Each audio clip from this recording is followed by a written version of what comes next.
So hey guys, welcome once again and today we gonna explain the story of WandaVision. 2021 में release हुई Marvel की इस series को IMDb ने 8 out of 10 की रेटिंग दी है, जिससे आप ये तो समझ ही गए होंगे कि इस एक्सप्लेनेशन में मजा बहुत आने वाला है, क्योंकि आज मैं वांडाविजन की पूरी सीरीज को बिना कोई कंफ्यूजन के एकदम ही शॉर्टकट में एक्सप्लेन करने वाला हूँ। तो वीडियो को बिल्कुल भी स्किप मत करना, क्योंकि कहते हैं ना, नजर हटी और दुर्घटना घटी। So guys, without wasting your time, bring your snacks and let's begin the explanation।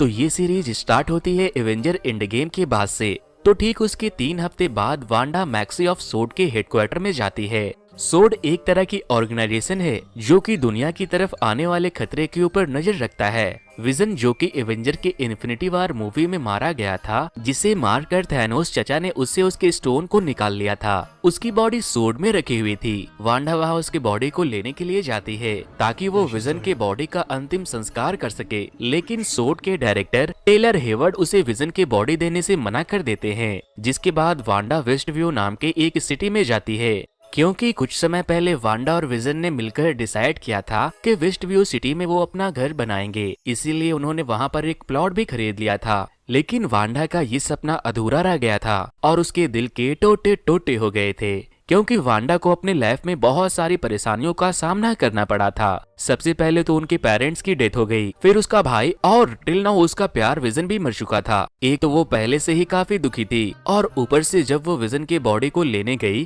तो उसे वो भी नहीं मिला, इसीलिए उसका इमोशन आउट ऑफ कंट्रोल हो गया और उसका एंगर एक भयानक रूप ले लेता है। और वांडा के बॉडी से इतनी सारी एनर्जी निकलने लगती है कि उससे उसके खरीदे हुए प्लॉट पर एक घर बन जाता है और पूरा का पूरा वेस्ट व्यू सिटी उसके पावर से चेंज हो गया। और तो और वांडा के पावर से एक नया विजन का जन्म भी हो गया था। लो जी, और क्या चाहिए। वांडा के पावर से वेस्ट व्यू सिटी का पूरा नक्शा ही बदल गया था और वो सिटी को अपने हिसाब से मेंटेन कर पा रही थी, ठीक वैसे ही जिसकी कल्पना वांडा और विजन ने सालों पहले की थी। सिटी के पूरे लोगों के ऊपर वांडा का जादू का असर हो रहा था। वांडा को बचपन से ही सिटकॉम यानी कि कॉमेडी सीरियल देखना बहुत पसंद था, इसलिए वो अपनी इस रियलिटी को पुराने सिटकॉम की तरह बना देती है। और यहाँ पर जो विजन था, उसे अपने पास्ट के बारे में कुछ भी मालूम नहीं होता, वो सिर्फ वांडा को जानता था और उससे प्यार किया करता था। और इसी रियलिटी में वांडा और विजन की शादी हो जाती है और वो दोनों हैप्पी मैरिड लाइफ जीने लगते हैं। दोस्तों, वैसे अगर आप लोग मेरे YouTube चैनल पर नए हैं तो इस वीडियो को लाइक करके मेरे चैनल को जरूर से सब्सक्राइब कर दे, क्योंकि मुझे आप लोगों के सपोर्ट की बहुत जरूरत है। तो यार, वीडियो को पॉज करके चैनल को अभी तुरंत सब्सक्राइब कर ले और बाजू में मौजूद बेल आइकन को भी जरूर से दबा दे। दूसरी तरफ हम देखते हैं कि जब वांडा ने वेस्ट व्यू पर अपने पावर का यूज किया तो बाहर की दुनिया से वो सिटी और उसके लोग, इसलिए इस सिचुएशन को हैंडल करने के लिए FBI एजेंट जिमी वू को भेजा जाता है। पर जिमी वू के लिए ये केस बहुत ही ज्यादा कॉम्प्लिकेटेड था, इसीलिए वो सोड के ऑफिसर से हेल्प मांगने के लिए जाता है। जिसके बाद सोड की डायरेक्टर मोनिका रैम्बियो को इस काम के लिए भेजते हैं।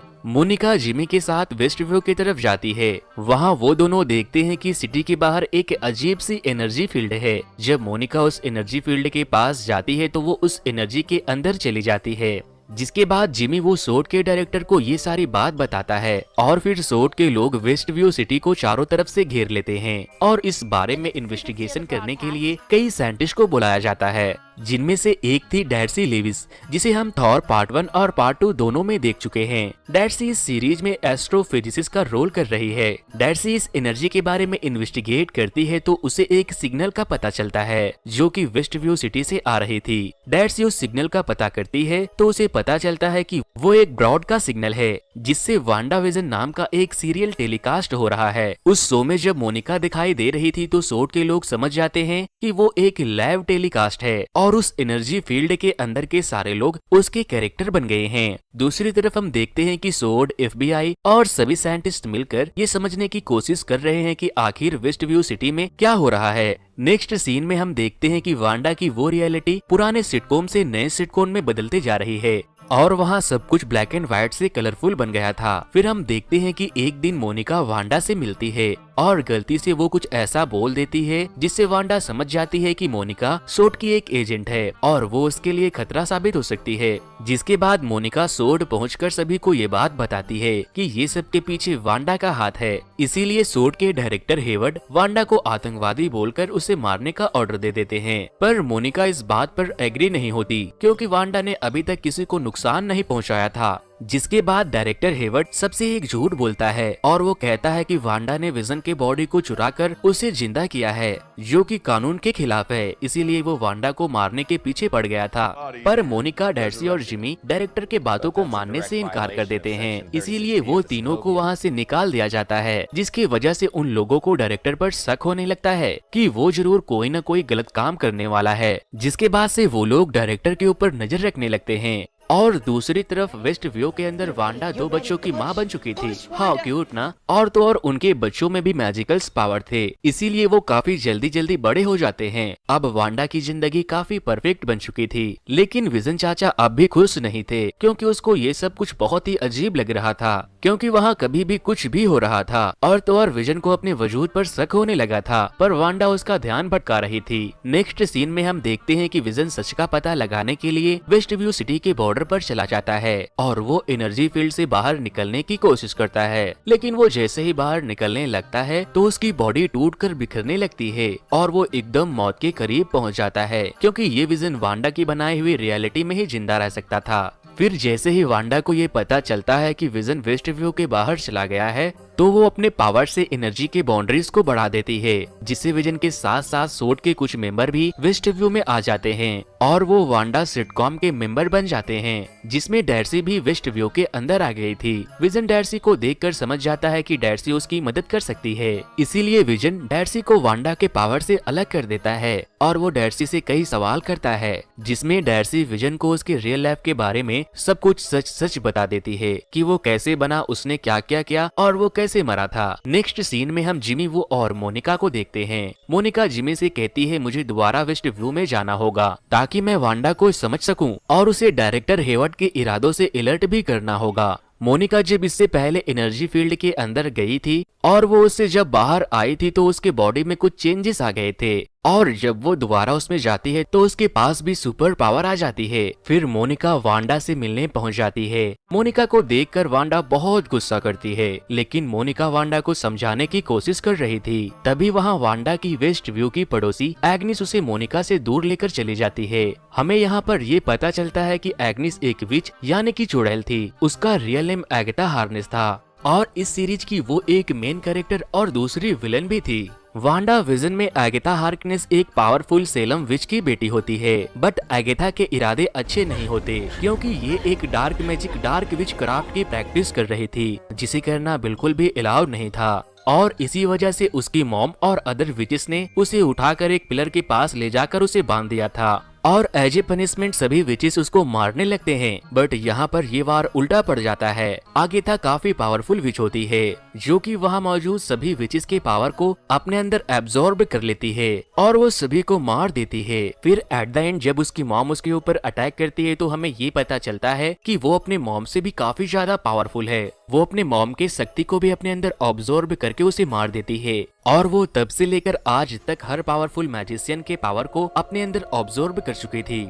लेकिन जब वांडा ने वेस्ट व्यू में अपने पावर्स का यूज किया तो एगाथा को दूर से ही वांडा के पावर्स की भनक लग गई थी, इसीलिए वो वेस्ट व्यू में आ पहुंची, जहां वो देखती है कि वांडा ने अपने पावर से पूरे सिटी के रंग रूप को बदलकर रख दिया है। वो वांडा के इस बेमिसाल पावर की राज जानना चाहती थी, इसीलिए वो उसके ऊपर नजर रख रही थी। यहाँ तक कि वो वेस्ट व्यू के एक लड़के का फेस चेंज करके उसे वांडा का भाई बनाकर भेज देती है, ताकि वो उसके राज को जान सके। जब एगाथा का ये चाल कामयाब नहीं होता तो उसे खुद वांडा के सामने आना पड़ता है, लेकिन वांडा को खुद अपने पावर के बारे में कुछ पता नहीं था, इसीलिए एगाथा उसे पास्ट में लेकर जाती है, जिससे एगाथा को पता चलता है कि वांडा भी एक विच थी और उसके पास बचपन से ही मैजिकल्स पावर थे। और जब हाइड्रा ने उन पर मिड स्टोन से एक्सपेरिमेंट किया तो उसकी शक्ति कई ज्यादा बढ़ गई थी और वो बन गई थी स्कारलेट विच, यानी सबसे ज्यादा पावरफुल। और उसकी मैजिकल पावर बहुत ही ज्यादा खतरनाक थी, क्योंकि वो भगवान की तरह किसी को भी बनाकर मिटा सकती थी।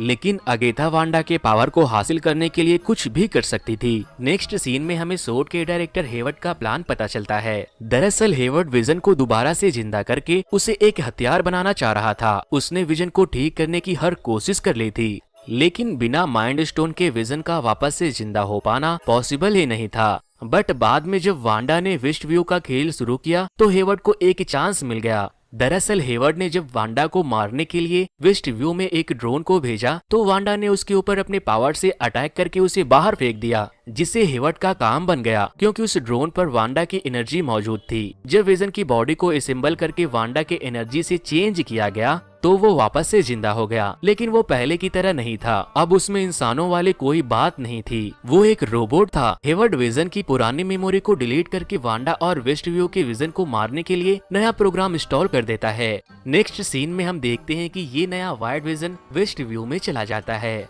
वहाँ पर अगेथा और वांडा के बीच में फाइट हो रही थी। वाइट विजन वहाँ पहुंचकर वांडा को मारने लगता है, लेकिन तभी वहाँ दूसरा विजन आकर वांडा को बचा लेता है। फिर हम देखते हैं कि एक तरफ अगेथा वर्सेस वांडा की फाइट होती है और दूसरी तरफ विजन वर्सेस वाइट विजन में फाइट शुरू हो जाती है, जहाँ वांडा अगेथा से ज्यादा पावरफुल थी, लेकिन वांडा को इस पावर का जरा सा भी एक्सपीरियंस नहीं था, इसीलिए अगेथा उस पर भारी पड़ रही थी और उसके पावर को ऑब्जॉर्ब करते जा रही थी। फिर अगेथा वेस्ट व्यू के लोगों से वांडा का कंट्रोल हटा देती है, जिसके बाद सारे लोग वांडा पर काफी गुस्सा होते हैं क्योंकि उसने उन्हें काफी दिनों से अपने कंट्रोल में रखा था। इसीलिए वांडा कुछ देर के लिए अपनी एनर्जी फील्ड ओपन करती है ताकि वो लोग वहाँ से बाहर निकल सके, जिसका फायदा उठाते हुए हेवर्ड अपने आर्मी को लेकर वेस्ट व्यू में एंटर कर लेता है और वो सबके ऊपर अटैक करने लगता है। पर वांडा के बच्चे और मोनिका हेवर्ड की आर्मी को संभाल लेती है। दूसरी तरफ अगेथा वांडा को बोलती है कि अगर तुम मुझे अपने पावर को दे दोगी तो मैं वेस्ट व्यू को बिल्कुल ही परफेक्ट बनाकर यहाँ से चली जाऊंगी,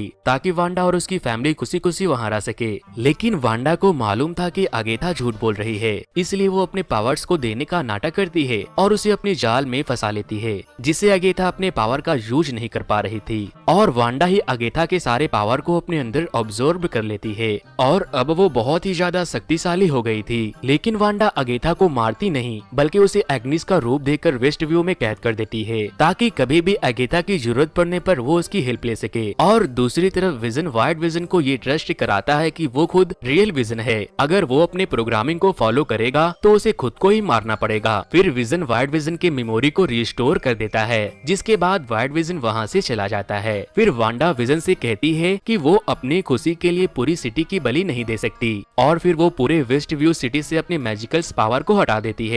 फिर वांडा अपनी फैमिली के साथ अपने घर जाती है और वो सब आखिरी बार मिलते हैं। वांडा का मैजिक हटते ही उसका घर, फैमिली, सब कुछ गायब हो जाता है। नेक्स्ट सीन में हम देखते हैं कि वांडा मोनिका से मिलकर उसे अलविदा कहकर सबसे बहुत दूर चली जाती है, ताकि वो अपने पावर का सही से इस्तेमाल कर सके। अब सीन चेंज होती है और हम देखते हैं कि सोर्ड के डायरेक्टर को अरेस्ट कर लिया गया है और मोनिका से मिलने के लिए एक स्कल वहाँ पर आता है, जिसे उसके मॉम के पुराने फ्रेंड ने उसे भेजा था, जो कि मोनिका से स्पेस में मिलना चाहता था। मोनिका की मॉम का फ्रेंड फूरी था। निक फ्यूरी को हमने स्पाइडरमैन फार फ्रॉम होम में देखा था। निक फ्यूरी मोनिका को स्पेस में एक नए मिशन के लिए बुला रहा था। लास्ट के सीन में हमें वांडा दिखाई देती है, जो कि कोई अनजान जगह में पहाड़ों में अकेली रह रही थी। फिर हम देखते हैं कि वांडा अपने विच फॉर्म में एक बुक को पढ़ रही है और वो बुक है डार्क होल्ड, जो कि डार्क मैजिक का बुक था और वो पहले अगेथा के पास थी। तो वांडा ने उसके पावर के साथ उसके बुक को भी ले लिया था और वांडा इस बुक से डार्क मैजिक सीख रही थी। यहाँ पर वांडा को अपने बच्चों की आवाज सुनाई देती है, इसीलिए वांडा डार्क मैजिक से वो अपने पास बच्चों को वापस से लाने की कोशिश कर रही थी और ये सीरीज यहीं पर खत्म हो जाती है। तो दोस्तों आज की सीरीज में बस इतना ही। नए आने वाले व्यूअर्स से ये गुजारिश है कि आप मेरे काम को सपोर्ट करने के लिए इस चैनल को सब्सक्राइब करके बाजू में मौजूद बेल आइकन को जरूर से